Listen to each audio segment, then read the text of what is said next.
Man, I'm really starting to feel bad for Joel Embiid. Last season, we all know they lost to the Hawks where Embiid had arguably the best series of his career, going 30 points, 13 rebounds, 4 assists per game.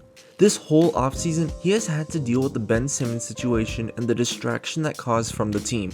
Then it is confirmed that the second best player on his team will be sitting out for majority of the season. Embiid has to lead the team in one of the toughest Eastern conferences we've ever seen, but in return, Embiid has had the best year of his career. He's had the healthiest year of his career. He's had the most efficient season of his career. He's easily been in MVP talks and establishing himself as one of the top players in the NBA. And what is his reward? An underperforming, older James Harden. Harden is obviously better than Ben Simmons, who still wasn't even playing, but Harden is also having his worst season since 2012. Now we head into the second round of the playoffs. Harden is coming off from one of his worst performances in a series since the 2012 NBA Finals. Against the Toronto Raptors, who sit at the 10th best defense in the league, James Harden struggled big time, putting up only 19 points, 5 rebounds, 10 assists on 40% shooting from the field. While I admit his passing has been there, his efficiency has been awful.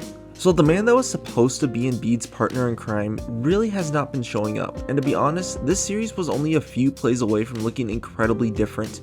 Different as in, I mean the 76ers are the team going home. But big shoutouts to guys like Tobias Harris and especially Tyrese Maxey. Maxey basically became a star overnight, dropping 38 points in a Game 1 blowout. And what does Joel Embiid do with all this? Well, before getting injured, he was underperforming just a tiny bit, being that it's in the playoffs and against a Toronto Raptors team that don't have a single player above 6'9", I would kind of expect Joel Embiid to go off. But to their credit, Pascal Siakam and Precious Achiuwa did an amazing job guarding him, and after all, Joel Embiid still hit a huge game winner in Game 3. So I'm going to credit the Raptors and not really fault Embiid, as his play certainly was still good enough for Philadelphia. And then after Game 4, it is revealed that he has a ligament tear in his thumb, but hey, it's okay, the 76ers still have a 3-1 lead. Oh, Doc Rivers is the head coach. Game 5, the 76ers absolutely get blown out. Both James Harden and Joel Embiid struggle big time from the field. Game 6 then heads back to Toronto. A lot is riding on this game, as some people actually believe this Raptors team could make a 3-0 comeback, and we all know how Doc Rivers is in the playoffs and having 3-1 lead.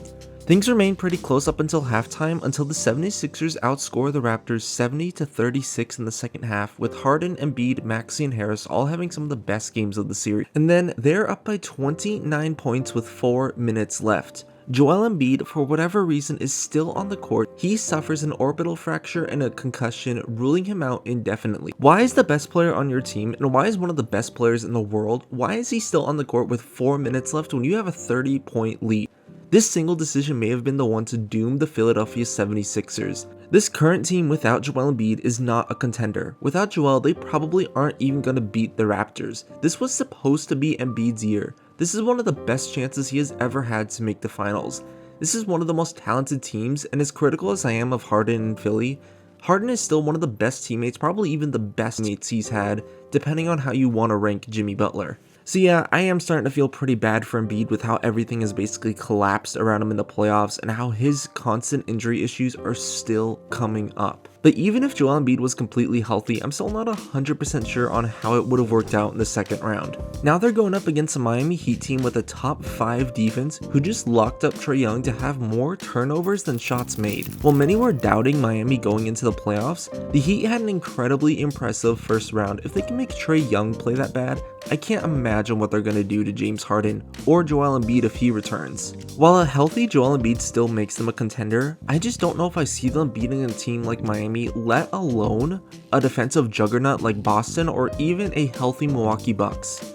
I really hope that we get to see Joel Embiid come back and the 76ers get a fair shot in these playoffs, but I have a feeling that these playoffs are going to mark a bitter end to this once promising MVP caliber season.